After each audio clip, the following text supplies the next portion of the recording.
Un baiser qui a changé un monde. Le cœur de Kilroth battait d'un rythme étrange, un rappel saisissant de l'horloge qui mesurait son temps restant sur Terre. Cela faisait presque 2 ans qu'il était coincé ici, pris dans un monde qui n'était pas le sien, un monde qui l'épuisait peu à peu. Sa physiologie alien, conçue pour prospérer dans l'atmosphère ionisée de sa planète d'origine, s'affaiblissait chaque jour qui passait. S'il ne retournait pas bientôt chez lui, il mourrait. Mais Kilroth n'était pas n'importe quel extraterrestre. Il était un pilote d'élite sur sa planète, semblable à un chauffeur de limousine, transportant des clients de haut rang à travers les immenses villes de son monde natal. Lorsqu'il s'était écrasé sur Terre, il avait dû dissimuler sa véritable forme, une créature amphibienne, grande de 2 mètres, à la peau verte et aux traits de grenouille. Sa forme alien était puissante, mais elle ne pouvait survivre sur Terre que pendant de courtes périodes. Pour se fondre dans le décor, Kilroth avait pris l'apparence d'un humain, masquant son véritable être sous une illusion soigneusement façonnée. Mais chaque jour, sans exception, Kilroth devait revenir à sa forme naturelle pendant au moins 1 heure. Dans cette forme, il n'était pas un humain fragile, mais un être d'une immense puissance, ses sens étaient aiguisés, sa force décuplée. Pourtant, à chaque fois qu'il se transformait, il se sentait un peu plus épuisé. Le besoin de retourner chez lui devenait de plus en plus urgent. À New York, il avait trouvé un travail de chauffeur privé, emmenant les riches et puissants à leurs fêtes, réunions d'affaires et événements. Sa nouvelle vie était un étrange mélange de luxe et d'isolement. C'était une vie bien loin des villes bourdonnantes et technicolorées de sa planète, mais elle lui permettait de survivre pour l'instant. C'était une froide soirée de décembre lorsqu'il reçut une demande inhabituelle. Une entreprise l'avait engagé pour une mission spéciale, transporter un groupe de cadres à une fête de Noël exclusive. Il accepta sans hésiter, car le travail payait suffisamment pour couvrir les frais énergétiques nécessaires pour maintenir son déguisement. La nuit était froide, les rues glissantes de neige, tandis que Kilroth conduisait sa voiture noire et élégante à travers la ville scintillante. Son esprit vagabondait alors qu'il naviguait dans les rues, mais il fut tiré de ses pensées lorsqu'il la vit, une femme se tenant dans l'entrée d'un grand immeuble, riant avec un collègue. Elle avait une beauté presque surnaturelle, celle qui faisait battre le cœur de Kilroth, malgré l'étrangeté de cette sensation. Elle était grande, avec des cheveux sombres encadrant son visage en vagues douces, et des yeux qui brillaient d'intelligence et de charme. Il ne savait pas pourquoi, mais dès que leurs regards se croisèrent, quelque chose changea en lui. « Ça va ?» demanda l'un des cadres à l'arrière, interrompant sa rêverie. « Oui, tout va bien », répondit Kilroth, forçant un sourire. La femme qu'il avait remarquée n'était pas n'importe quelle jolie figure. Elle était Liliana Devreux, une jeune entrepreneuse autodidacte qui avait transformé une petite start-up technologique en l'une des entreprises les plus prospères de la ville. Sa réputation de femme d'affaires impitoyable la précédait, mais ce soir-là, elle n'était qu'une invitée à une fête de fin d'année. Et d'une manière ou d'une autre, Kilroth se retrouva poussé à garder un œil sur elle. La soirée passa dans un flou de rires, de verres tintants, et de lueurs chaleureuses des lustres. Kilroth la regardait depuis le siège avant de la voiture, captivé par son charisme. Lorsque la soirée prit fin, et que les cadres sortirent de la fête, il était toujours perdu dans ses pensées. « Attendez !» appela une voix, et Kilroth se tourna pour voir Liliana debout sur le trottoir, le regardant droit dans les yeux. « Vous êtes mon chauffeur, non? Vous pourriez me ramener chez moi? Je n'arrive pas à supporter l'idée d'attendre un autre taxi, dit-elle, un sourire malicieux sur le visage. « Bien sûr, mademoiselle Devreux, répondit Kilroth, lui offrant un sourire professionnel. Alors qu'ils traversaient les rues recouvertes de neige, l'air entre eux semblait crépiter d'une énergie non dite. Elle parlait librement, sans se douter de la fascination grandissante de Kilroth.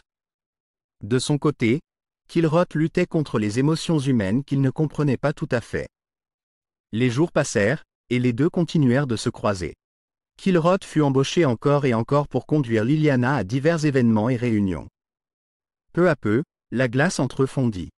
Elle commença à le remarquer, vraiment à le remarquer, et ce qui avait commencé comme une relation professionnelle se transforma en quelque chose d'autre. Un soir, alors qu'ils partageaient une course calme après un gala, elle lui demanda « Pourquoi es-tu toujours si détaché, Kilroth ?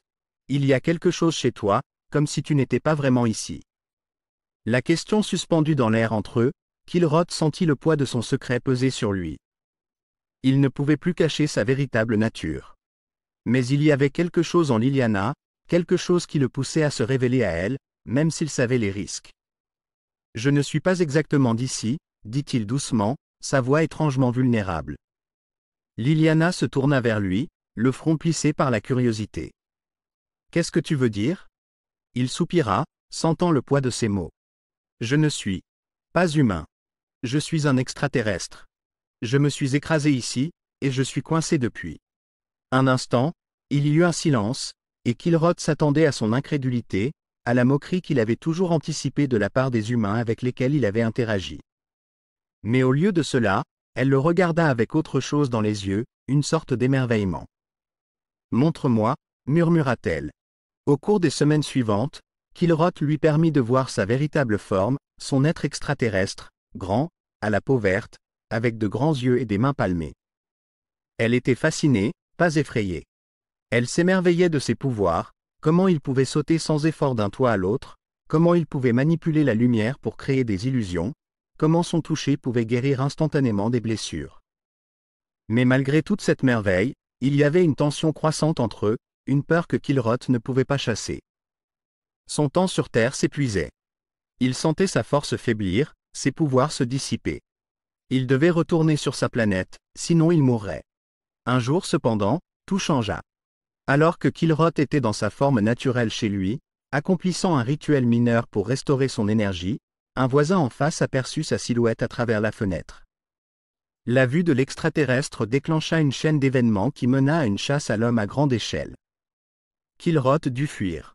Au cours des jours suivants, il accomplit des exploits miraculeux pour rester une longueur d'avance, il échappa aux autorités en disparaissant dans les airs, sauta d'un pont avec une agilité qu'aucun humain ne pouvait égaler, et créa des distractions qui envoyèrent les équipes de recherche dans des poursuites sans fin. Mais l'horloge tournait. Ses pouvoirs s'amenuisaient, et bientôt il serait incapable de se cacher.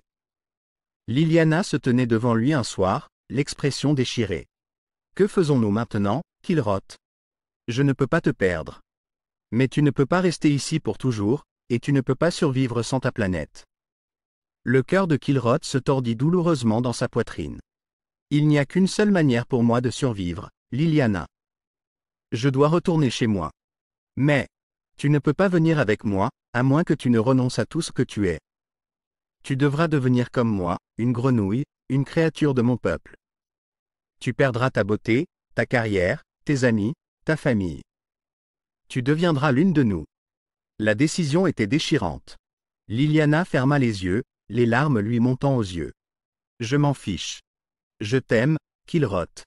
Je ferai n'importe quoi pour être avec toi. » Et ainsi, Liliana fit son choix. Lorsqu'ils quittèrent la Terre ensemble, ce n'était pas un conte de fées où la princesse embrassait la grenouille. C'était la grenouille qui embrassait la princesse. Alors que la planète d'origine de Kilroth se profilait à l'horizon, la transformation de Liliana commença. Ses traits se ramollirent, sa peau prit une légère teinte verte, ses membres s'allongèrent, et sa beauté parfaite devint quelque chose de différent, alien, mais tout aussi captivante. Elle était désormais son égale, sous tous les aspects. Ensemble, ils retournèrent dans un monde qu'aucun d'eux n'aurait pu imaginer seul. Mais ils étaient ensemble. Et pour la première fois de sa vie, Kilroth savait ce que c'était que de vraiment vivre.